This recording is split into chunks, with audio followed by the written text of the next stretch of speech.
উদ্ভূত পরিস্থিতি নিয়ে রাজনৈতিক দলগুলোর সঙ্গে বৈঠকের অংশ হিসেবে প্রধান উপদেষ্টা মুহাম্মদ ইউনূসের সঙ্গে আজ বৈঠক করছেন ২০টি রাজনৈতিক দলের প্রতিনিধিরা। প্রথম দফায় ১১টি দল বৈঠকে অংশ নিয়েছে। দ্বিতীয় দফার বৈঠকে অংশ নিতে যমুনায় প্রবেশ করছেন বিভিন্ন ইসলামিক দলের নেতারা। সন্ধ্যা ৬:৩০টার পর দ্বিতীয় দফায় বৈঠকে অংশ নিতে তাদের একে একে যমুনায় প্রবেশ করতে দেখা যায়। দ্বিতীয় দফায় ৯টি দলের প্রতিনিধিদলের সাক্ষাৎ করার কথা রয়েছে।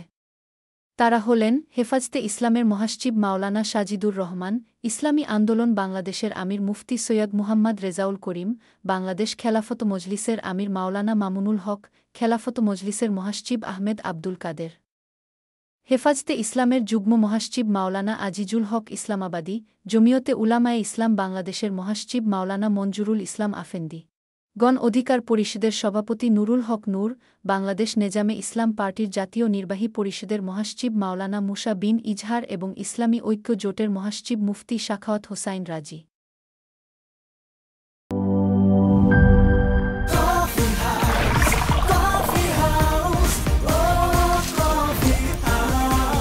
কফি হাউস, প্রতি চুমুকে আড্ডা জমে।